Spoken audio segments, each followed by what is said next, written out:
Hello everyone, welcome to streaming knowledge. आज हम structure of atom का पार्ट 1 करने जा रहे हैं। और अगर अभी तक आपने अपना मोल कंसेप्ट जो है फिनिश नहीं किया है, उसका रिवीजन नहीं किया है, तो प्लीज़ जाके उसको रिवाइज करें। ठीक है, तो शुरू करते हैं आज का ये वीडियो। देखिए, जैसा पता चल रहा है नाम से कि हम किसके बारे में बात करने वाले हैं, इसमें एटम के बारे में बात करने वाले हैं। ठीक है, तो देखिए जो एटम है वो होता क्या है, तो एटम क्या है, स्मॉलेस्ट पार्टिकल है एलिमेंट का। ठीक है, पहली चीज़ हमने ये बोल दी। दूसरी बात, स्मॉलेस्ट तो है वो, लेकिन वो आगे उसको हम तोड़ सकते हैं, क्योंकि उसके अंदर क्या होते हैं, आगे इलेक्ट्रॉन होते हैं, प्रोटॉन होते हैं, न्यूट्रॉन होते हैं, तो आगे वो टूट सकता है। जैसे अगर मैं आपको एग्जांपल दूँ, तो बायोलॉजी में आप सेल पढ़ते हैं ना, कि सेल क्या करता है, पूरी बॉडी को बनाता है। ठीक है, लेकिन जो सेल है वो बेसिक यूनिट तो है, लेकिन उसके अंदर भी बहुत कुछ है। ठीक है, वही मतलब है यहाँ पर कि एटम जो है वो स्मॉलेस्ट पार्टिकल है एलिमेंट का। और अगर मैं आपको एटम्स के एग्जांपल दूँ तो क्या है, ऑक्सीजन हो गया, फ्लोरीन हो गया, नाइट्रोजन हो गया, हीलियम हो गया, आर्गन, ये सारे क्या है, एटम्स हैं। और जब ग्रुप ऑफ एटम्स होंगे तो उनको हम क्या बोल देंगे, मॉलिक्यूल बोल देंगे।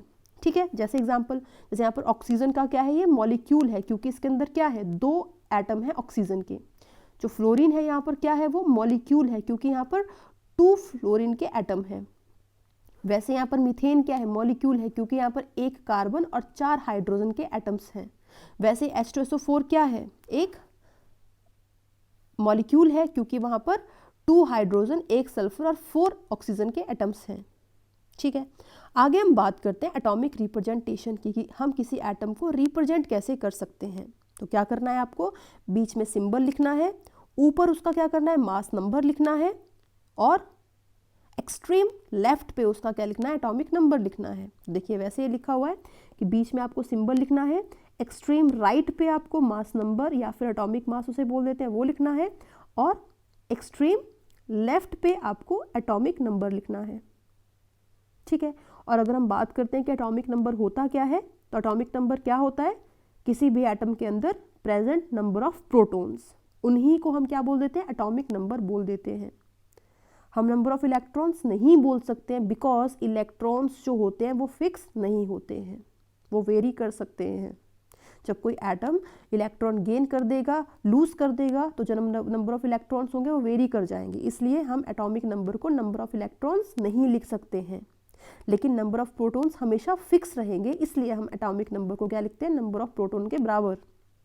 अब देखिए, अब हम बात करते हैं मास नंबर या फिर एटॉमिक मास के बारे में। तो मास नंबर क्या होता है, सम ऑफ प्रोटॉन एंड न्यूट्रॉन। ठीक है, उसको हम क्या बोल देते हैं, एटॉमिक मास या फिर मास नंबर। तो देखिए, ये हमारे पास एटम है, एटम में न्यूक्लियस है, और इसके सराउंडिंग में यहाँ पर इलेक्ट्रॉन घूम रहे हैं। राइट, तो जो न्यूक्लियस है उसके अंदर क्या होते हैं, प्रोटॉन प्लस न्यूट्रॉन। तो जो प्रोटॉन प्लस न्यूट्रॉन हैं वो एक्चुअली न्यूक्लियस के अंदर है, इसलिए हम उन्हें न्यूक्लियॉन्स भी बोल देते हैं। तो याद रखना है कि न्यूक्लियॉन्स का मतलब क्या है, प्रोटॉन प्लस न्यूट्रॉन का नंबर। ठीक है, अगली चीज, डाल्टन्स एटॉमिक थ्योरी। ये डाल्टन जो आए, उन्होंने क्या किया, एक एटम के ऊपर थ्योरी लेके आए जो हम बचपन से पढ़ते आ रहे हैं। और जो जॉन डाल्टन थे वो इस थ्योरी को कब लेके आए, तो 1803 में लेके आए। और उन्होंने इस थ्योरी में बोला क्या क्या, तो उन्होंने पहली चीज़ बोली कि जो मैटर है हमारा, मतलब मैटर क्या होता है, सराउंडिंग में ऐसा कोई भी चीज़ जो कि कुछ स्पेस ऑक्यूपाई कर रही है, उसका कुछ साइज है। ठीक है, तो उन्होंने क्या बोल दिया कि मैटर क्या होता है, बता दिया मैंने आपको। और जो मैटर होता है वो बहुत ही छोटे छोटे टाइनी इंडिविजुअल पार्टिकल से बना हुआ है, जिन्हें हम एटम्स बोलते हैं। ठीक है, पहली चीज उन्होंने ये बोल दी। दूसरी चीज उन्होंने क्या बोली कि जो एटम है वो क्या है, इनडिस्ट्रक्टिबल है। ठीक है, मतलब एटम को आप तोड़ नहीं सकते, ना ही बना सकते हो। ठीक है, तीसरी चीज उन्होंने क्या बोल दी कि जो एलिमेंट्स होंगे, ठीक है, अलग अलग एलिमेंट्स के पास अलग अलग तरह के एटम्स होंगे। ठीक है, उसके बाद जो एटम्स होंगे वो हार्ड होंगे, डेंस होंगे एंड स्मॉलेस्ट होंगे।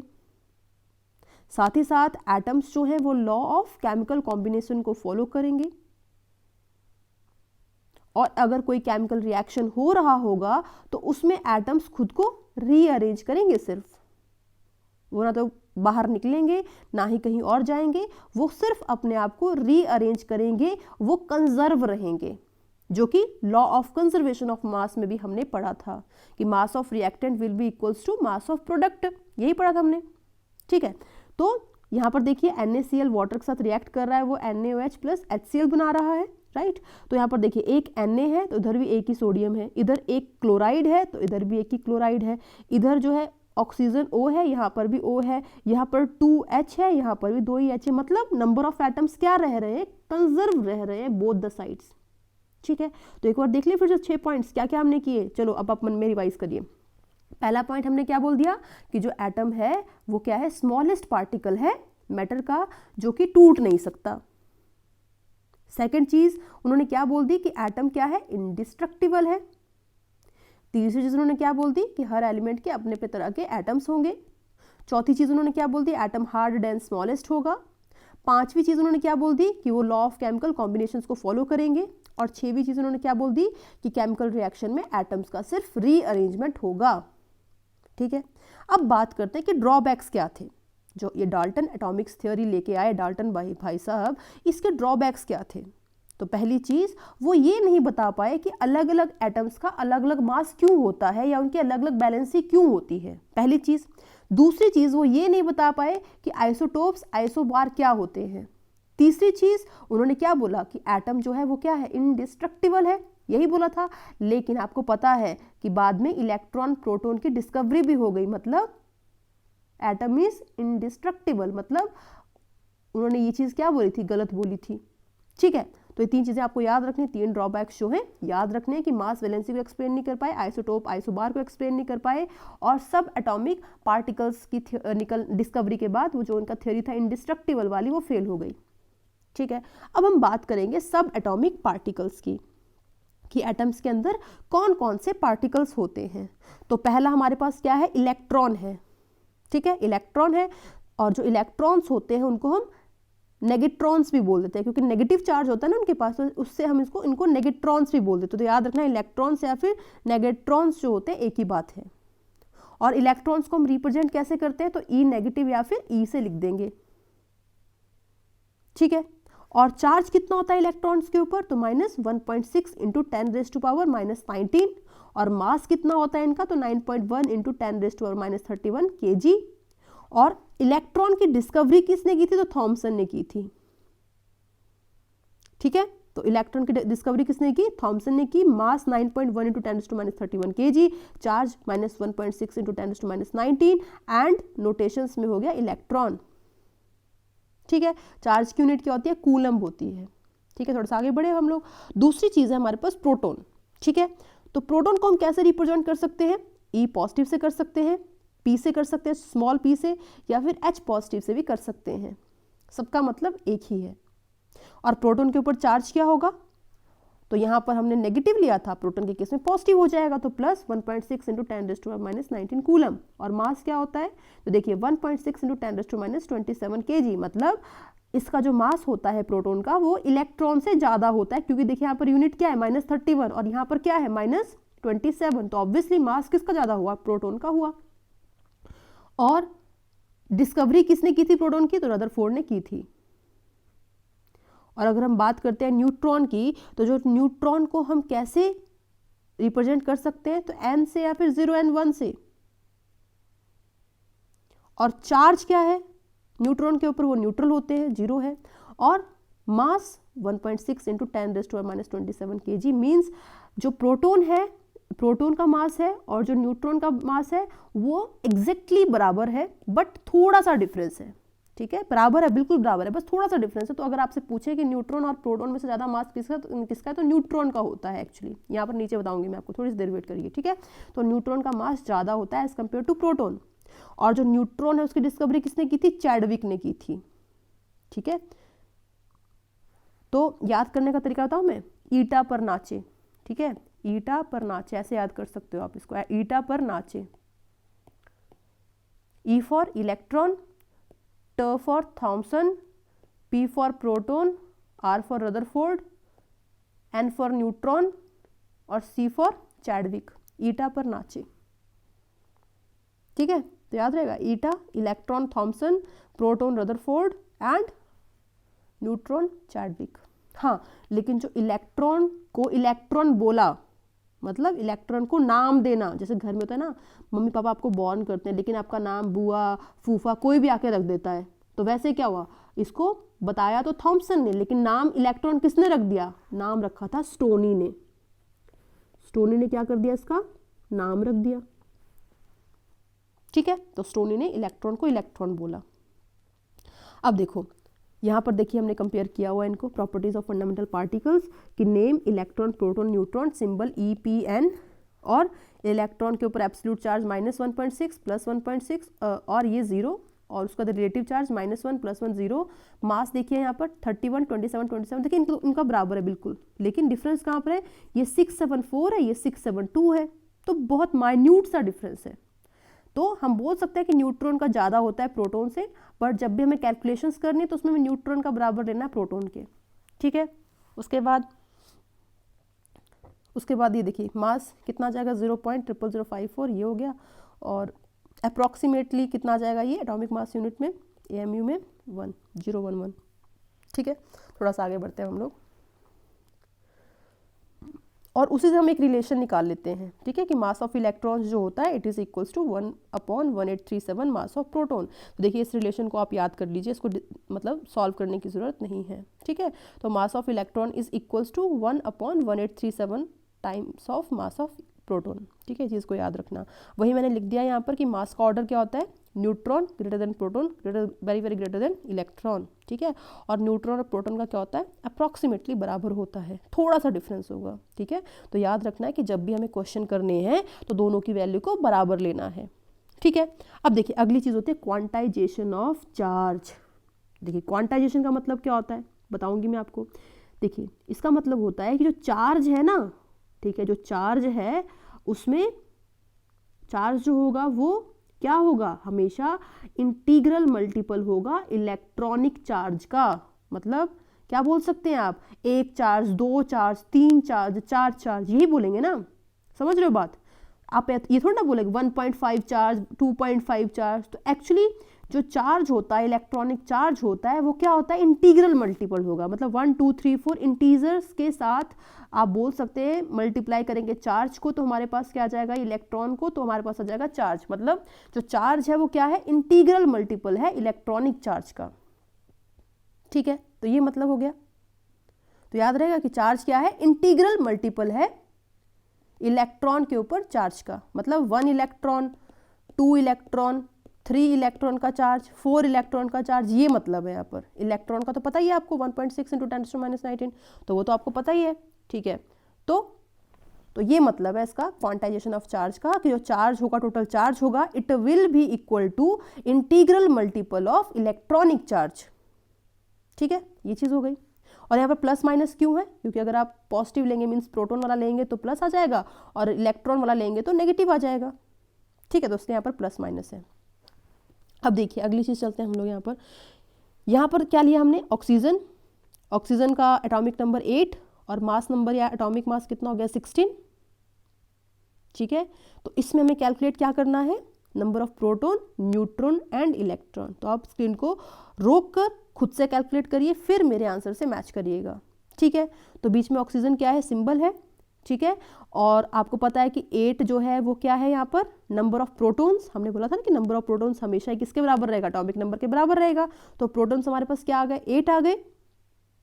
ठीक है, और जो हमारे पास एटॉमिक मास होता है या मास नंबर होता है वो क्या होता था, प्रोटॉन प्लस न्यूट्रॉन का नंबर, न्यूक्लियॉन्स जो हमने बोला था। तो प्रोटॉन प्लस न्यूट्रॉन हमारे पास कितना आ गया, 16 आ गया। तो न्यूट्रॉन्स कितने आ जाएंगे, 16 - 8, ये वाला 8, तो हमारे पास न्यूट्रॉन्स कितने आ गए, 8।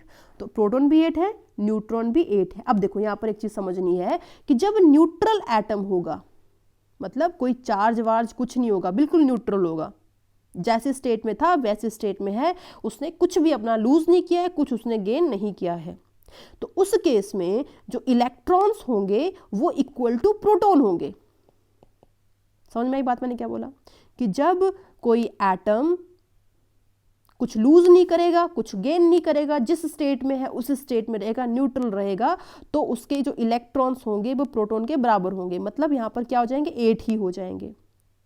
और जो न्यूट्रल एटम होता है उसको हम और क्या बोल देते हैं, आइसोलेटेड एटम भी बोल देते हैं। तो वही लिखा है मैंने यहाँ पर कि in an isolated atom number of proton will be equals to number of electrons. आगे होगा शायद समझ में, चलो आगे क्वेश्चन करेंगे, आपको क्लियर हो जाएगा। अब तो वही बात कर रहे हैं, एटम जो है उसको हम दो तरीके से क्लासिफाई कर सकते हैं। एक हमारे पास होते हैं isolated atoms, means neutral atom, means uncharged atoms, और वहीं पर दूसरे तरह के एटम्स कौन से होते हैं, चार्ज्ड एटम्स, जो कि आयंस हो सकते हैं, रेडिकल्स की फॉर्म में हो सकते हैं। और आगे हम क्या कर सकते हैं, आयंस को दो तरीके से क्लासिफाई कर सकते हैं, कैटाइंस एंड एनाइंस, मतलब atom having positive charge and atom having negative charge. मतलब cation means positively charge atoms, anions means negatively charge atoms. ठीक है, वहीं पर आइसोलेटेड एटम्स में क्या होगा, नंबर ऑफ इलेक्ट्रॉन्स जो है नंबर ऑफ प्रोटॉन्स के बराबर होंगे, मैं आपको बता चुकी हूँ। तो यहाँ पर 8 प्रोटॉन है तो इलेक्ट्रॉन भी 8 ही होंगे, और न्यूट्रॉन कितने आ जाएंगे, 8 आ जाएंगे, 16 - 8, क्योंकि ये क्या है, न्यूट्रल एटम है। ठीक है, अब देखो यहाँ पर कैटाइंस जो है, पहले हम बात कर रहे हैं कैटाइंस की। देखो कैटाइंस बनते कैसे हैं, हमने क्या बोला, कैटाइंस क्या होते हैं, पॉजिटिवली चार्ज। ठीक है, कैटाइंस क्या होते हैं, पॉजिटिवली चार्ज। ठीक है, तो कैटाइंस बनते कैसे हैं, कैटाइंस जो हैं इलेक्ट्रॉन्स को लूज करके बनते हैं, याद रखना है। देखो क्या हो गया, इसने खुद का लॉस कर लिया, कैटाइन ने खुद को क्या कर लिया, काट लिया, काटना मतलब लॉस करना। ठीक है, इस तरीके से आप याद कर सकते हो। तो इसने क्या कर दिया, खुद का लॉस कर दिया। कैसे लॉस कर दिया, क्योंकि इसने क्या किया, इलेक्ट्रॉन को लूज कर दिया या डोनेट कर दिया, किसी और को डोनेट कर दिया, सैक्रिफाइस कर दिया कि भाई तू रख ले, मुझे नहीं चाहिए। समझ रहे हो बात। तो यहां पर कैटाइन जो है वो इलेक्ट्रॉन को लूज करते हैं, और उनके ऊपर चार्ज कौन सा आता है, पॉजिटिव चार्ज आता है। ठीक है, तो देखिए यहां पर अब यह लिखा है 11 सोडियम 23, Na किसका सिंबल है, सोडियम का है। तो देखिए इसके ऊपर कोई भी चार्ज नहीं है, तो ये क्या हो गया, आइसोलेटेड एटम हो गया। लेकिन यहाँ पर देखिए 11 सोडियम, एक पॉजिटिव चार्ज है, 23, तो ये क्या है, पॉजिटिवली चार्ज एटम है। अब देखते हैं जरा इसमें कितने प्रोटॉन्स होंगे। तो प्रोटॉन्स तो बराबर ही रहेंगे, 11 ही रहेंगे। यहाँ पर देखिए एटॉमिक नंबर के बराबर रहेंगे प्रोटॉन्स, और जो 23 है जो मास नंबर है, तो मास नंबर हमने क्या किया था, न्यूक्लियॉन्स, मतलब proton plus neutrons which is equal 23। इसमें भी 23, मतलब देखिए न्यूट्रॉन्स और प्रोटॉन्स, यहाँ पर भी 12 11, इसमें भी 12 और 11, मतलब बराबर आ रहे हैं। लेकिन जब आई इलेक्ट्रॉन्स की बारी, तो इसमें इलेक्ट्रॉन्स कितने होंगे, क्योंकि आइसोलेटेड एटम है, न्यूट्रल एटम है, तो number of proton will be equals to number of electron, means 11। लेकिन वहीं पर जब हम इसको देख रहे हैं तो इसमें क्या हो रहा है, जो सोडियम है एक इलेक्ट्रॉन को लूज कर दे रहा है, सेक्रीफाइस कर दे रहा है, दान कर दे रहा है। ठीक है, तो इसलिए इसने जब एक लूज कर दिया अपना इलेक्ट्रॉन, तो जो टोटल इलेक्ट्रॉन पहले इसके पास 11 थे, उसमें से क्या हो गया, एक माइनस हो गया, तो कितने बच गए उसके पास, 10 बच गए। क्लियर हो गई चीज ना। देखो दूसरा एग्जांपल देखते हैं हम लोग। देखिए 20 कैल्शियम 40, 20 कैल्शियम प्लस 2 और 40, यही है ना यहाँ पर। अब देखिए जो यहाँ पर इलेक्ट्रॉन्स कितने हैं, ऑब्वियसली न्यूट्रल एटम है तो इलेक्ट्रॉन्स प्रोटॉन दोनों बराबर हो जाएंगे, 20-20 है। और कैल्शियम में न्यूट्रॉन्स कितने आ जाएंगे, तो 40 में से आप 20 माइनस कर लोगे तो हमारे पास न्यूट्रॉन्स आ गए। अब देखिए इस वाले केस में, देखिए इसमें 20 थे, लेकिन इस केस में क्या हुआ, कैल्शियम ने 2 इलेक्ट्रॉन्स को दान दे दिया। ठीक है, उसने क्या किया, 2 इलेक्ट्रॉन्स को दान दे दिया। जब 2 दान दे दिया तो क्या हुआ, उसके पास कितने बच गए, 18 बच गए। ठीक है, और प्रोटॉन जो है 20, न्यूट्रॉन 20, दोनों चीजें बराबर रही। और कैसे याद कर सकते हो, कांटे मतलब कांटे वाले आयंस, मतलब काटना होता है ना, काटना, तो क्रॉस लगाते हैं ना हम लोग इस तरीके से, क्रॉस मतलब कांटे वाले आयन मीन्स पॉजिटिव, ऐसे भी याद कर सकते हो। ठीक है, जो आपको सही लगे अपने तरीके से याद कर सकते हो। कैटाइन मीन्स पॉजिटिव चार्ज और इलेक्ट्रॉन को वो लूज कर रहा है। ठीक है, थोड़ा सा आगे बढ़ते हैं, अब आते हैं हम लोग एनाइंस के ऊपर। तो एनाइंस में क्या हो जाएगा, उल्टा हो जाएगा, कि इसमें क्या होगा कि जो हमारा एटम होगा वो गरीब होगा, वो क्या करेगा, कोशिश करेगा इलेक्ट्रॉन्स को गेन करने की। ठीक है, तो एनाइंस में क्या होता है, जो हमारा एटम होता है वो गरीब होता है, उसे इलेक्ट्रॉन्स चाहिए। ठीक है, खुद को अमीर करने के लिए। ठीक है, या बोल सकते हैं खुद को न्यूट्रल करने के लिए, या फिर दूसरों के बराबर लाने के लिए। ठीक है, तो जो एनाइंस होते हैं वो नेगेटिवली चार्ज्ड एटम्स होते हैं। ठीक है, अब देखिए एग्जाम्पल 17 क्लोरीन, यहाँ पर 35 है और यहाँ देखिए 17 Cl और -35 है, यही है ना। अब देखिए आइसोलेटेड एटम है तो इसमें प्रोटॉन और नंबर ऑफ इलेक्ट्रॉन बराबर होंगे, 17 न्यूट्रॉन आप निकाल लोगे। अब इसमें देखिए प्रोटॉन तो बराबर रहे 17, लेकिन इसमें क्या हुआ, क्लोरीन जो था गरीब था, उसने एक इलेक्ट्रॉन कहीं और से ले लिया, तो अब इसके पास कितने इलेक्ट्रॉन हो गए, 17 + 1 18। क्लियर हो गई होगी चीज। तो हमने देख लिया कैटाइंस और एनाइंस को कैसे आपको कैलकुलेट करना है, ठीक है। अब देखिए अगली चीज चलते हैं, आपके पास एक क्वेश्चन है तो अपनी स्क्रीन को रोकिए, सॉल्व करिए, फिर मेरे से मैच करिए, ठीक है।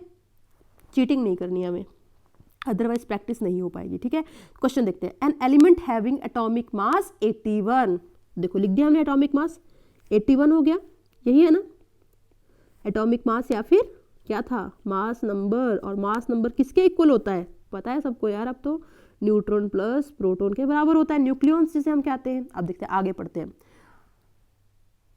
Atomic mass 81 contains 31.7% more neutrons as compare to proton.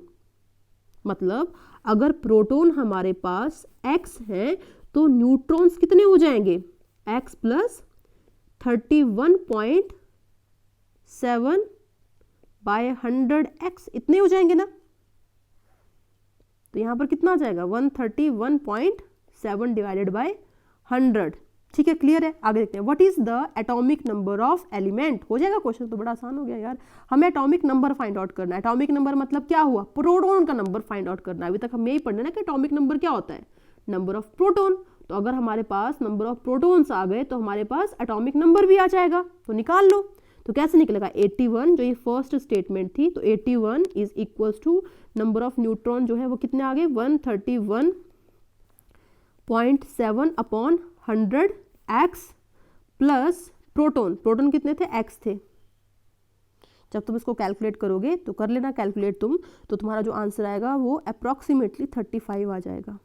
तो 35 क्या हो जाएगा, इसका एटॉमिक नंबर हो जाएगा, ठीक है। चीज क्लियर हो गई है ना, आसान था यार क्वेश्चन। चलो अगला करते हैं, फिर से वही करो, स्क्रीन को रोको, फिर सॉल्व करो, फिर मेरा देखना। तो देखिए क्वेश्चन पढ़ते हैं। An element having mass number 56, फिर से कर लेते हैं। 56 क्या है, इसका मास नंबर है, तो 56 equals to proton plus neutrons. अगला कंटेन्स +3 चार्ज। अब देखो यहाँ पर हमने क्या बोल दिया यहाँ पर कि जो ये हमारे पास एलिमेंट है, मीन्स एलिमेंट जो हमारे पास x है उसके ऊपर +3 जो है चार्ज है, और उसका जो मास नंबर है वो 56 है। इतनी चीज क्लियर हो गई। And have 30.4% more neutron than electron. अब देखो मानते हैं इलेक्ट्रॉन कितने हैं एटम के पास, इलेक्ट्रॉन जो है x है, तो न्यूट्रॉन्स जो हैं वो कितने हो जाएंगे, कर लोगे x + 30.4 / 100x हो जाएगा, तो 130.4x / 100, ठीक है, इतना जाएगा। ये चीज क्लियर हो गई। तो देखिए हमें क्या फाइंड आउट करना है, then electrons, what is the atomic number. हमें वापिस इसमें क्या फाइंड आउट करना है, एटॉमिक नंबर। एटॉमिक मतलब नंबर मतलब क्या हो गया, number of protons find out करने हैं हमें। कर सकते हो क्या, आराम से कर लोगे यार। देखो इलेक्ट्रॉन हमारे पास x हो गए, न्यूट्रॉन्स हमारे पास 130.4x / 100 हो गए, लेकिन जो फर्स्ट स्टेटमेंट है उसमें हमारे पास न्यूट्रॉन तो आ गए, लेकिन हमें प्रोटॉन का नंबर भी चाहिए। और प्रोटॉन का नंबर कैसे आएगा, तो कितना आएगा प्रोटॉन का नंबर, सोचिए आप। तो जो नंबर ऑफ प्रोटॉन होंगे वो कितने होंगे, x + 3, 3 ज़्यादा होंगे। क्यों, क्योंकि जो इलेक्ट्रॉन है वो 3 लूज कर रहे हैं, वो जो एटम है वो 3 इलेक्ट्रॉन्स को लूज कर रहा है, इसलिए तो उसके ऊपर +3 चार्ज है। तो अगर हमने x लिया तो प्रोटॉन कितने हो जाएंगे उसमें, ज़्यादा हो जाएंगे, तो इसलिए नंबर ऑफ प्रोटॉन कितने आ जाएंगे यहाँ पर, x + 3। अब हो जाएगा शायद, तो पुट कर दो फर्स्ट में, तो 56 is equals to x + 3 + 130.4x / 100। और जब आप सॉल्व कर लोगे तो आपके पास आंसर आ जाएगा। तो यहाँ पर जो x की वैल्यू है वो आएगी अप्रॉक्सीमेटली 23, और जो प्रोटॉन्स है आपके पास कितने आ जाएंगे, फिर +3 कर दो इसमें। देखिए यहाँ से मैं दूसरा कलर यूज़ करती हूँ, ये वाला, ठीक है। तो हमारे पास कितने आ जाएंगे, x + 3 मतलब 23 + 3, तो मतलब 26, और वही आपका क्या आ जाएगा, एटॉमिक नंबर हो जाएगा। बहुत सिंपल है। चलो अगला क्वेश्चन देखते हैं हम लोग। देखिए अगला क्वेश्चन देखते हैं। An element with mass number 37, क्या बोल दिया, एलिमेंट का जो मास नंबर है 37 है, मतलब न्यूट्रॉन प्लस प्रोटॉन कितने हैं हमारे पास, 37 है। ठीक है, अगली चीज देखिए, और एलिमेंट जो है उसके ऊपर क्या है, नेगेटिव चार्ज है, तो लिख लेते हैं यहाँ पर x हो गया हमारे पास एलिमेंट, और इसके ऊपर क्या है, एक नेगेटिव चार्ज है, और इसका जो मास नंबर था 37 था, यही हुआ ना। If the ions contain 11.1% more neutron than electron, calculate atomic number, हो जाएगा। देखो करो, हमने फिर से एज्यूम क्या कर लिया, इलेक्ट्रॉन हमारे पास कितने हैं, x है, तो हमारे पास न्यूट्रॉन कितने हो जाएंगे, अगेन वैसे करना है हमें, कैसे, x plus 11.1 divided by 100x, जिसकी वैल्यू कितनी आ जाएगी, 111.x अपॉन 100, इतनी आ जाएगी। लेकिन हमें क्या चाहिए, वापस हमें प्रोटॉन चाहिए, क्योंकि हमें एटॉमिक नंबर फाइंड आउट करना है, atomic number means protons find out करने हैं। तो प्रोटॉन्स हमारे पास कितने हो जाएंगे, अब देखिए इसमें क्या आएगा, ध्यान से सुनिएगा, इसमें जो इलेक्ट्रॉन है वो क्या कर रहा है, इस केस में इलेक्ट्रॉन के ऊपर 1 नेगेटिव चार्ज है, मतलब इलेक्ट्रॉन जो है वो गेन कर रहा है, इसका मतलब जो प्रोटॉन होंगे वो क्या होंगे, इलेक्ट्रॉन से एक कम होंगे। ठीक है, तो x माइनस 1 आ गया। क्लियर हो रही ना चीज, क्योंकि इलेक्ट्रॉन क्या होगा, एक ज्यादा होगा ना, यही होगा ना। तो जब आप इलेक्ट्रॉन इसमें एक ज्यादा ऐड कर दोगे तो कितना बन जाएगा, तब x बन जाएगा ना, जो कि इलेक्ट्रॉन है। समझ में आ रही है बात, ऐसे भी आप देख सकते हो। तो इसलिए मैंने क्या किया, यहाँ पर x माइनस 1 लिख दिया। अब कर लो सॉल्व, अब तो हो जाएगा। तो 37 इक्वल्स टू 1 में पुट करना है हमें। ठीक है, 37 equals to 101.1 upon 100 x plus x minus 1। ठीक है, तो जब आप इससे x कैलकुलेट करोगे तो आपके पास आ जाएगा वो 18। ठीक है, खुद से कैलकुलेट करिएगा। और जब आप इसको यहाँ पर पुट कर दोगे proton equals to x minus 1 में, तो आपके पास कितना आ जाएगा, 18 माइनस 1 कर लीजिए, तो आपके पास प्रोटॉन मीन्स एटॉमिक नंबर जो है वो 17 आ जाएगा। ठीक है, हो जाएगा ना, बहुत आसान है यार, हो जाना चाहिए। ठीक है, चलो आगे चलते हैं। अब हम बात करेंगे आइसोटोप्स की, कि आइसोटोप्स क्या होते हैं। ठीक है, तो आइसोटोप्स क्या होते हैं, एटम्स ऑफ सेम एलिमेंट, मतलब सेम एलिमेंट के एटम्स, ठीक है, जिनका सेम एटॉमिक नंबर है, लेकिन मास नंबर क्या होगा, अलग होगा। याद रखना है, same atomic number but different mass number. Example में क्या है, आइसोटोप्स ऑफ हाइड्रोजन है, देखिए यहाँ पर क्या है, एटॉमिक नंबर इसका ही 1 है, इसका ही 1 है, इसका नंबर इसका ही 1 है, लेकिन मास नंबर क्या है, यहाँ पर 1 है, यहाँ पर 2 है, यहाँ पर 3 है, मतलब same atomic number but different mass number, उसको हम क्या बोल देंगे, आइसोटोप्स बोल देंगे। और 1H1 को बोलते हैं प्रोटियम, 1H2 को बोलते हैं ड्यूटेरियम, और जो 1H3 होता है उसको बोलते हैं ट्रीटियम, और ट्रीटियम एक्चुअली रेडियो एक्टिव होता है। ठीक है, ट्रीटियम एक्चुअली रेडियो एक्टिव होता है। तो याद रखना है कि हाइड्रोजन का कौन सा आइसोटोप रेडियो एक्टिव होता है, तो वो होता है ट्रीटियम। अब देखते हैं, देखिए 1H1 में प्रोटॉन कितने हो गए, 1 हो गए, राइट, जितना एटॉमिक नंबर होगा उतना ही प्रोटॉन होगा ना। इसमें भी प्रोटॉन कितने हैं, 1 ही है, इसमें प्रोटॉन कितने हैं, 1 ही है, लेकिन न्यूट्रॉन कितने हो जाएंगे इसमें, तो 1 माइनस 1 कर देंगे, अब तो 0 आ जाएंगे। ठीक है, क्योंकि 1 तो प्रोटॉन है ना यहाँ पर, तो न्यूट्रॉन 0 हो गए। अगर हम इसमें बात करें ड्यूटेरियम, तो में तो उसके न्यूट्रॉन कितने आ गए, 1 आ गए, कैसे 2 माइनस 1 कर दिया। उसके बाद न्यूट्रॉन जो है यहाँ पर कितने हैं हमारे पास, 2 आ गए, 3 माइनस 1 कर दिया हमने। और अगर हम बात करते हैं इलेक्ट्रॉन, तो इलेक्ट्रॉन क्या है, यहाँ पर 1 है, यहाँ पर भी 1 है, यहाँ पर भी 1 है, क्योंकि सारे न्यूट्रल एटम है, आइसोलेटेड है। ठीक है, तो ये चीज़ होगी। मतलब हम इससे क्या आइडेंटिफाई कर सकते हैं, क्या देख रहे हैं कि सबके अंदर जितने भी आइसोटोप्स होंगे उसमें प्रोटॉन इलेक्ट्रॉन तो बराबर होंगे, लेकिन जो नंबर ऑफ न्यूट्रॉन्स होंगे वो डिफरेंट होंगे। यही मतलब हुआ ना। तो आप आइसोटोप्स को और क्या बोल सकते हो, तो elements having same number of protons electrons but different number of neutrons, तो आप ये भी बोल सकते हो। ठीक है, तो याद रखना है कि ऐसे एलिमेंट्स जिनके पास प्रोटॉन और इलेक्ट्रॉन सेम है but number of neutrons different है, या फिर same atomic number but different mass number. ठीक है, यहाँ पर और भी एग्जांपल है, देखिए 6C12 6C14।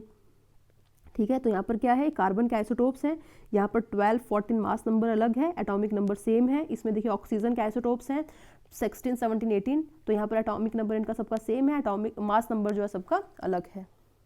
ठीक है, ये हो गया। अब देखिए यहाँ पर हम जब बात कर रहे थे ना हाइड्रोजन के आइसोटोप्स की, तो देखिए पहला हमारे पास 1H1 है, दूसरा 1S2 है, 1S3 है। जो 1H1 है उसका नाम क्या होता है, प्रोटियम होता है, जो हमने किया अभी। 1S2 का नाम ड्यूटेरियम होता है, 1S3 का ट्रिटियम होता है।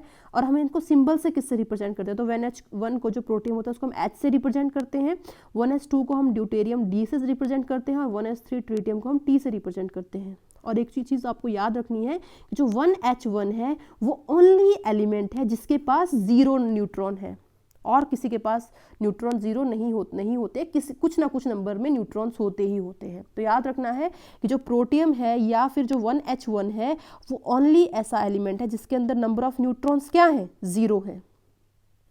ठीक है, ये चीज़ हो गई। ये वाली चीज़ बहुत ज़्यादा इंपॉर्टेंट है, बहुत ज़्यादा, कि जो आइसोटोप्स होते हैं उनकी केमिकल प्रॉपर्टीज़ क्या है, सेम है, बट जो फिजिकल प्रॉपर्टीज़ हैं वो कैसी हैं, अलग अलग हैं। ठीक है, समझाती हूँ मैं मतलब आपको। जैसे मीथेन है, यहाँ पर CH4, यहाँ पर CD4 ड्यूटेरियम लगा दिया है हमने, ट्रिटियम लगा दिया है। तो देखिए पहली चीज़, C जो है सबके साथ एक जैसा ही बॉन्ड बना रहा है। जो स्ट्रक्चर होगा CH4 का टेट्राहेड्रल ही होगा, यहाँ भी टेट्राहेड्रल होगा, यहाँ भी टेट्राहेड्रल होगा। तो मतलब केमिकल प्रॉपर्टीज सारी की सारी सेम है। लेकिन जब हम बात करते हैं ना फिजिकल प्रॉपर्टीज, मतलब मेल्टिंग पॉइंट, या H ज़्यादा जल्दी टूटेगा C से, या D ज़्यादा जल्दी टूटेगा C से, ठीक है, वो चीज़ें अलग हैं। ठीक है, जैसे अगर हम CH बॉन्ड का एग्जांपल लेते हैं, बाद में हम डिटेल में पढ़ते हैं ऑर्गेनिक में। जैसे CH है, यहाँ पर CD है, तो क्या होता है कि CH बॉन्ड ज़्यादा स्ट्रॉन्गर होता है एज कम्पेयर टू CD। ठीक है, तो CD जो है वो जल्दी टूट जाएगा एज कम्पेयर टू CH। ठीक है, तो ये सब चीज़ें हम क्या करते हैं, बाद में पढ़ते हैं। तो हम क्या बोल सकते हैं कि जो आइसोटोप्स होते हैं उनकी सेम केमिकल प्रॉपर्टीज होती हैं बट डिफरेंट फिजिकल प्रॉपर्टीज होती हैं। ठीक है, यहाँ पर बस हमने H को रिप्लेस कर दिया है D और T से, और कुछ नहीं है, बाकी सब सेम है। ठीक है, देखिए दूसरा एग्जांपल देखिए, यहाँ पर H2O है, एक D2O है। H2O को हम वाटर कहते हैं और D2O को हैवी वाटर कहते हैं। दोनों की प्रॉपर्टीज़ क्या है, यहाँ पर अलग अलग हैं। ठीक है, तो यहाँ पर केमिकल प्रॉपर्टीज़ तो सेम है लेकिन फिजिकल प्रॉपर्टीज़ क्या है, अलग अलग है। ठीक है, अब अगली चीज़ देखिए यहाँ पर average atomic mass of isotopes. ये आपको कैसे कैलकुलेट करना है। ठीक है, इसके ऊपर भी क्वेश्चन आता है तो याद रखना है, इंपॉर्टेंट चीज़ है। सपोज करिए हमारे पास यहाँ पर X एलिमेंट है जिसके 3 आइसोटोप्स हैं हमारे पास, X20, 22, 24, और उनका जो अबंडेंस है वो आपके पास दे रखा है 30, 40, 30। इसका मतलब पता है क्या हुआ कि सपोज करो आपने X जो है एलिमेंट को निकाला कहीं जमीन से, अर्थ से, कहीं से भी निकाला, खुदाई की, और आपने क्या किया, X एलिमेंट को निकाल लिया। जब आपने एलिमेंट को निकाला तो आपने क्या पाया कि भाई X जो था वो उसके अंदर सिर्फ एक तरह के मतलब कि एलिमेंट्स नहीं थे, उसके अंदर क्या थे, अलग अलग तरह के एलिमेंट्स तो सेम थे, एटम्स तो सेम थे, लेकिन उनका जो मास नंबर था वो अलग अलग था। मतलब थोड़ा सा मैंने पीछे गड़बड़ बोल दिया, मैंने बोला देखिए जब उन्होंने क्या किया, खुदाई की तो उन्हें X मिला, जैसे सपोज करो कार्बन मिल गया उनको। ठीक है, तो उन्होंने कार्बन में क्या पाया कि मान रहे हैं कार्बन ही है लेकिन सबका मास नंबर जो एटम्स का वो क्या क्या है, अलग अलग है।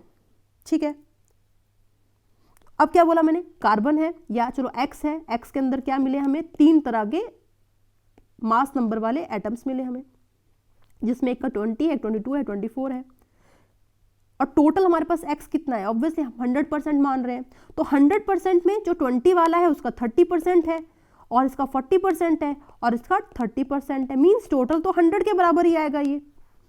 ठीक है, तो वही यहाँ पर बात कही हुई है कि हमने जब एक X एलिमेंट लिया तो उसके जो 3 आइसोटोप्स थे उनका ये परसेंटेज था। तो हमें क्या बताना है कि एवरेज एटॉमिक मास X का कितना होगा, हमें एवरेज एटॉमिक मास को कैलकुलेट करना है। तो आप कैसे कैलकुलेट करोगे, समेशन ऑफ किस चीज़ का, isotopic mass into percentage abundance divided by total abundance. याद रहेगा क्या बोला मैंने, summation of isotopic mass into percentage abundance upon total abundance. मतलब आइसोटोपिक मास मतलब 20 इंटू 30, फिर प्लस 22 इंटू 40 प्लस 24 इंटू 30, यही मैंने यहाँ पर कर दिया है, और divided by total abundance means 30 plus 40 plus 30 जो कि 100 के बराबर आएगी। हो जाएगा क्वेश्चन, देखते हैं आगे क्वेश्चन आने वाले हैं आपके लिए। चलो कैलकुलेट करो, बस स्क्रीन को रोक लेना फिर कैलकुलेट करना, ठीक है, मेरा मत चीटिंग करना। तो देखो हमने यहाँ पर क्या बोल दिया, X है हमारे पास, इसके दो आइसोटोप्स हैं, ऑक्सीजन 16 एंड 18, और ऑक्सीजन 16 का अबंडेंस कितना 80% है, ऑक्सीजन 18 का 20% है। हमें average atomic mass of oxygen calculate करना है। हो जाएगा, देखो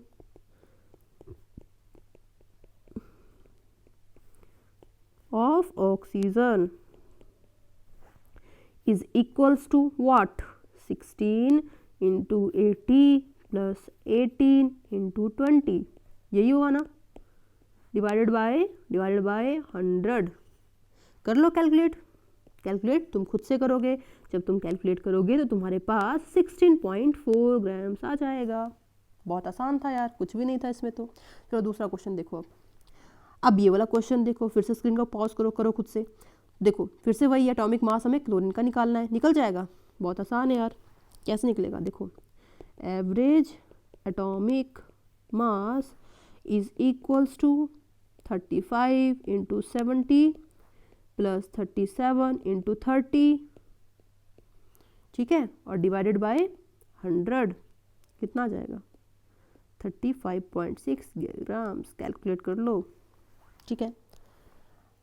अब ये वाला क्वेश्चन करो तुम, हो जाएगा। चलो करो, खुद से करना। An element having atomic mass Z, एक एटम एलिमेंट है, उसका जो एटॉमिक मास है वो क्या है, जेड है। और जो जेड है उसके आगे क्या है, दो आइसोटोप्स हैं। और जो हैवियर आइसोटोप्स है उसका जो एटॉमिक मास है वो क्या है, Z+2 है। और जो लाइटर वाला है उसका कितना है, Z-1 है। Then what is percentage abundance of lighter isotope, हमें इसका परसेंटेज अबंडेंस फाइंड आउट करना है। अब देखो, अगर आपको याद हो तो हमने क्या बोला था कि जब भी अबंडेंस की बात होगी तो वो तो 100% ही होगी ना यार हमेशा। तो अबंडेंस ले ली हमने टोटल 100%, ठीक है। टोटल कितनी हो गई, 100 हो गई। अब जो हमारे पास हैवियर वाला है, मतलब Z+2 वाला है, उसकी हमने अबंडेंस मान ली कितनी, अबंडेंस कितनी मान ली, X मान ली। तो जो लाइटर वाला होगा मीन्स Z-1 वाला, तो उसकी अबंडेंस कितनी आ जाएगी, निकाल लोगे क्या, निकाल लोगे यार, 100 माइनस X, ठीक है। अब तो हो जाएगा आसानी से। अब देखो टोटल एटॉमिक मास हमारे पास कितना दे रखा था, ठीक है, कितना दे रखा था हमारे पास, एटॉमिक मास Z दे रखा था। तो कर लो, तो Z इज इक्वल्स टू, और हमारे पास हैवियर वाला Z+2 और उसका अबंडेंस कितना है हमारे पास X, प्लस लाइटर वाला Z-1 और उसका जो अबंडेंस है वो कितना है 100 माइनस X, और अपॉन टोटल अबंडेंस 100, ठीक है। तो मैं इसको कैलकुलेट करके बता देती हूँ, 1 मिनट रुकिए, 1 मिनट, इसको थोड़ा सा स्पेस चाहिए होगा हमें। देखो ये है, एक्चुअली इसमें Z कट जाएगा आपका, देखिए कितना होगा, 100Z is equals to ZX plus 2X plus 100Z minus 100 minus sorry, देखिए कितना हो गया, 100Z और 100, और उसके बाद क्या आ गया हमारे पास 100Z और 100, और उसके बाद आ गया माइनस XZ और प्लस X, ये आ गया, ठीक है। अब यहाँ पर क्या क्या देखिए, XZ कट गया, ठीक है। इधर की साइड प्लस Z है, इधर की साइड प्लस Z है, मीन्स जब ये इस साइड जाएगा तो नेगेटिव हो जाएगा ना, तो ये भी कट जाएगा। अब हमारे पास क्या क्या बच गया, यहाँ पर 2X बचा और 2X बचा, तो 3X हो गया, और माइनस 100 को दूसरी साइड लेके आ जाओ तो 100 हो गया। तो जो X की वैल्यू है वो आपके पास कितनी आ जाएगी, 33.33%, ठीक है, इतनी आ जाएगी। और हमें फाइंड आउट क्या करना था कि what is the percentage abundance of lighter isotope, तो निकल जाएगा, हाँ यार निकल जाना चाहिए अब तो हमें क्या करना है, जो 100 माइनस X था हमने लिया हुआ था लाइटर वाले का, देखिए उसमें से 100 में से हमें 33 को सब्ट्रैक्ट कर देना है। वो हमारे पास क्या आ जाएगी, लाइटर एलिमेंट की अबंडेंस आ जाएगी, जिसका पता नहीं, कैलकुलेट करिएगा आप। तो आपके पास कितना आ जाएगा, ये 10 में से 3 गया 7, 10 से 3 गया 6, 66.67, और जो ये वाला है X की वैल्यू मतलब हैवियर वाले की, वो कितनी आ गई 33.33%, ठीक है, तो ये आंसर आ गया आपका। अब थोड़ा सा आगे बढ़ते हैं हम लोग। अगली चीज़ है हमारे पास आइसोबार्स। आइसोबार्स क्या होते हैं? देखिए, एटम्स ऑफ डिफरेंट एलिमेंट्स, मतलब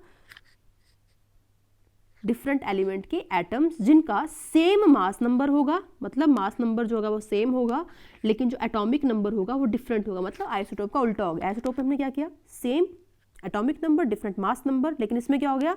सेम मास नंबर और डिफरेंट एटॉमिक नंबर। ठीक है, दोनों में अलग अलग हो गया। तो इसको हम क्या बोल देंगे? आइसोबार्स बोल देंगे। और जो आइसोबार्स होते हैं उनके फिजिकल और केमिकल प्रॉपर्टीज क्या होती हैं? अलग अलग होती हैं। आपको ये चीज़ याद रखनी है, इंपॉर्टेंट है।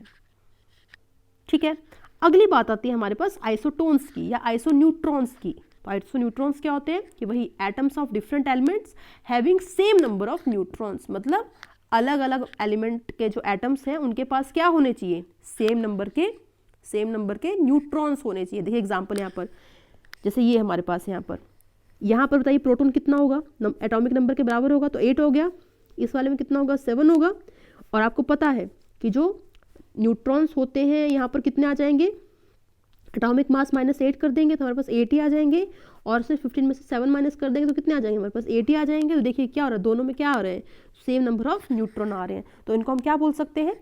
आइसोटोन्स या फिर आइसोन्यूट्रॉन बोल सकते हैं। ठीक है, और इनकी भी क्या होती है? Different physical and chemical properties होती हैं। देखिए आगे जितने भी पढ़ने वाले हैं उन सब में different physical and chemical properties होंगी, बस आइसो जो टोप्स थे उनके अंदर ही एक्सेप्शन थी कि वहाँ पर जो केमिकल प्रॉपर्टीज थी वो तो सेम थी लेकिन फिजिकल प्रॉपर्टी डिफरेंट थी। ठीक है, तो ये चीज़ आपको ध्यान में रखनी है। अगली हमारे पास चीज़ आती है आइसो इलेक्ट्रॉन। आइसो इलेक्ट्रॉन्स क्या होंगे? ऐसे स्पीसीज जिनके पास क्या होंगे? Same number of total electrons होंगे, मतलब टोटल इलेक्ट्रॉन्स इसमें क्या होने चाहिए? सेम होने चाहिए। आइसो न्यूट्रॉन में जब भी आइसो वर्ड आए तो मतलब सेम। आइसो न्यूट्रॉन में क्या थे? Same neutron. आइसो इलेक्ट्रॉन में सेम इलेक्ट्रॉन। ठीक है, अब देखिए जैसे ये हमारे पास यहाँ पर 3 हमने अलग अलग एलिमेंट के एटम्स ले लिए हैं। ठीक है, अब देखिए यहाँ पर सोडियम है, इसके ऊपर प्लस चार्ज है, मैग्नीशियम के ऊपर +2 चार्ज है, एल्यूमिनियम के ऊपर +3 चार्ज है, यही है। अब अगर हम सोडियम की बात करते हैं तो इसमें नंबर ऑफ प्रोटॉन्स कितने हैं? 11 है, राइट। लेकिन नंबर ऑफ इलेक्ट्रॉन्स कितने हो जाएंगे? 11 में से आप क्या करोगे? -1 कर दोगे तो कितना हो गया? 10 हो गया। वैसे सेकंड वाले में नंबर ऑफ प्रोटॉन्स कितने हैं? 12 है, लेकिन -2 करना पड़ेगा क्योंकि 2 इलेक्ट्रॉन वो लूज कर रहा है, तो हमारे पास कितने आ गए? 10 आ गए। और तीसरे वाले में प्रोटॉन 13 है लेकिन 3 इलेक्ट्रॉन्स लूज कर रहा है तो -3 करना पड़ेगा, तो 10 आ गया। तो आप देख पा रहे होंगे कि तीनों के पास क्या है? सेम नंबर ऑफ इलेक्ट्रॉन्स है। दूसरा एग्जाम्पल देखते हैं हम लोग। देखिए इसमें क्या है, तो पहली चीज़ कि जो इसमें इलेक्ट्रॉन्स हैं वो कितने हैं बताइए आप? 7। और नंबर ऑफ प्रोटॉन्स के मतलब 7 और +3। और इस वाले में कितने हो गए? 8 + 2। और इस वाले में कितने हो गए? 9 + 1 हो जाएगा, तो ये कितने आ गए? 10। ये भी 10, ये भी 10, मतलब तीनों के पास क्या है? सेम नंबर ऑफ इलेक्ट्रॉन्स है। इसलिए हम इन दोनों को क्या बोल सकते हैं एक साथ? कि ये आइसो इलेक्ट्रॉनिक स्पीसीज हैं। ठीक है, अब अगली चीज़ देखिए यहाँ पर आइसोस्टर्स। अब देखिए आइसोस्टर्स क्या होते हैं? Species which have same number of atoms and same number of total electrons, मतलब नंबर ऑफ एटम्स भी सेम होने चाहिए और टोटल नंबर ऑफ इलेक्ट्रॉन्स भी उनके अंदर सेम होने चाहिए। देखिए कैसे, अब जैसे N2O है, इसमें नंबर ऑफ एटम्स कितने हैं? 3 हैं, 2 नाइट्रोजन के 1 ऑक्सीजन का। अब जो CO2 उसमें भी क्या है? 3 ही है, 1 कार्बन का 2 ऑक्सीजन के। अगर हम बात करते हैं इसमें कि कितने इसके अंदर जो है इलेक्ट्रॉन होंगे तो कितने होंगे, तो क्या कर देंगे? 7 × 2 + 8, यही होगा ना, तो कितने हो जाएंगे? 22। और इसमें कितने हो जाएंगे? तो 6 + 8 × 2 कितना आ जाएगा? ये भी 22। तो दोनों के अंदर क्या हुए? देखो इलेक्ट्रॉन्स भी सेम है और एटम्स भी सेम है, इसलिए दोनों क्या हो गए? आइसोस्टर्स हो गए। दूसरा एग्जांपल देखते हैं। देखिए इसमें क्या है? नंबर ऑफ एटम्स देखिए इसमें भी 5 है, इस वाले में भी 5 है, इसमें भी 5 है। और अगर हम बात करते हैं इलेक्ट्रॉन्स की तो क्या है? देखिए यहाँ पर 15 + 8 × 4 + 3, जब आप कैलकुलेट करोगे तो आपके पास आएगा 50। ठीक है, वैसे इसमें देखिए 16 + 8 × 4 + 2 कितना आ जाएगा? 50। और इसमें करेंगे तो 17 + 8 × 4 + 1, इसमें भी करेंगे तो 50 आ जाएगा। ठीक है, तो आप क्या देख पा रहे हैं इसमें कि सेम नंबर ऑफ एटम्स हैं और सेम ही इलेक्ट्रॉन है, तो ऐसे स्पीसीज को हम क्या बोल देंगे? आइसोस्टर्स बोल देंगे। ठीक है, लेकिन यहाँ पर एक चीज़ आपको ध्यान रखनी है कि सारे के सारे जो आइसोस्टर्स हैं वो आइसो इलेक्ट्रॉनिक है, क्योंकि उसमें सब में क्या है? सेम नंबर ऑफ इलेक्ट्रॉन्स है। देखिए लेकिन इसका उल्टा मतलब isoelectronic species are not isosteres, मतलब सारी की सारी जो आइसो इलेक्ट्रॉनिक स्पीसीज हैं वो आइसोस्टर्स नहीं हो सकती है, मतलब all isosteres are isoelectronic but vice versa is not true. यहाँ पर एग्जांपल देखिए, CO3 2 नेगेटिव है, HCO3 नेगेटिव है। अब देखिए इसमें नंबर ऑफ एटम्स कितने हैं, 4 है, इसमें कितने हैं, 5 हैं। लेकिन जब हम बात करते हैं इसमें इलेक्ट्रॉन्स की तो कितने हैं, 6 + 8 × 3 + 2, कर लीजिए कैलकुलेट, कितना आएगा, 32 आएगा। और इसको भी करते हैं तो 1 + 6 + 8 × 3 + 1, कैलकुलेट करेंगे तो कितना आ गया, 32 आ गया। मीन्स ये दो स्पीसीज जो हैं वो आइसो इलेक्ट्रॉनिक हैं बट आइसो स्टर्स नहीं है क्योंकि नंबर ऑफ एटम सेम नहीं है। ठीक है, अब देखिए इसमें लास्ट है हमारे पास आइसो डाइफर्स। आइसो डाइफर्स क्या होते हैं, atoms of different elements which have same difference in number of protons and neutrons. क्या बोल दिया कि स्पीसीज जो होंगी या जो हमारे पास एटम्स जो होंगे डिफरेंट एलिमेंट्स के, उनका जो न्यूट्रॉन एंड प्रोटॉन का डिफरेंस है वो सेम होना चाहिए, उनको हम बोल देंगे आइसो डाइफर्स। एग्जाम्पल देखिए यहाँ पर, तो पहला हमारे पास है 1s2 7 and 14। ठीक है, जो ये वाली हमारे पास 1s2 है इसमें नंबर ऑफ इलेक्ट्रॉन्स कितने हैं, 1 है क्योंकि न्यूट्रल स्पीसीज है। एटॉमिक नंबर के बराबर प्रोटॉन होंगे और न्यूट्रॉन कितने आ जाएंगे, 1 ही आ जाएगा। और n-p कितना आ जाएगा हमारे पास, 1 - 1 0 आ जाएगा। ठीक है, इसको देखते हैं सेकंड वाले को, तो इसमें 7 आ गया और ये भी हमारे पास 7 आ गया और न्यूट्रॉन भी हमारे पास कितना आ गया, 7 ही आ गया। 14 - 7, तो दोनों का डिफरेंस 7 - 7 जो है वो क्या आ गया, 0 आ गया। मतलब n-p न्यूट्रॉन और प्रोटॉन का डिफरेंस क्या आ रहा है, हमारे पास 0 आ रहा है, इसलिए ये क्या है, ये जो है आइसो डाइफर्स है। दूसरा एग्जाम्पल देखते हैं हम लोग, 6 से 12। देखिए इसमें प्रोटॉन कितने हैं, 6 और न्यूट्रॉन कितने आ जाएंगे, 6 ही आ जाएंगे, दोनों का डिफरेंस क्या आ गया, 0। दूसरा देखते हैं हम लोग, 8 आ गया, न्यूट्रॉन 8 आ गए, डिफरेंस 0, 6 आ गया और कितना आ गया, प्रोटॉन 6 आ गया और 14 में से 6 गए, कितने रहते हैं, 8। और ये कितने आ गए हमारे पास, n-p कितना आ जाएगा डिफरेंस, हमारे पास आ जाएगा 2 ही आ जाएगा ना। तो देखिए 6 से 12, 8 और 16 आपस में क्या है, आपस में क्या है, ये दोनों ये आपस में आइसो डाइफर्स है, बट 6 से 14 जो है वो आइसो डाइफर नहीं है, तो ये चीज़ आपको याद रखनी है। ठीक है, और लास्ट में वही चीज़ आ गई, isodiaphers have different physical properties and chemical properties. ठीक है, तो बस आइसोटोप एक्सेप्शन था, बाकी सब में क्या है, दोनों ही चीज़ें अलग हैं। आइसोटोप्स में क्या था, याद करिए क्या था उसमें क्या था, डिफरेंट फिजिकल थी बट सेम केमिकल थी। ठीक है, बाकी सब में डिफरेंट होंगी। ठीक है, तो बस आज के इस वीडियो में हम इतना ही करेंगे, बाकी की चीज़ें हम नेक्स्ट वीडियो में करेंगे। और अगर अभी तक आपने मेरे इस चैनल को शेयर सब्सक्राइब एंड नहीं किया है तो प्लीज़ कर दीजिए और साथ साथ लाइक भी कीजिए और कमेंट करके बताइए आपको कैसा लगा, और मेरे टेलीग्राम चैनल को भी सब्सक्राइब कीजिए, किस चीज़ के लिए, नोट्स के लिए। ठीक है, तो फिनिश करते हैं आज, थैंक यू।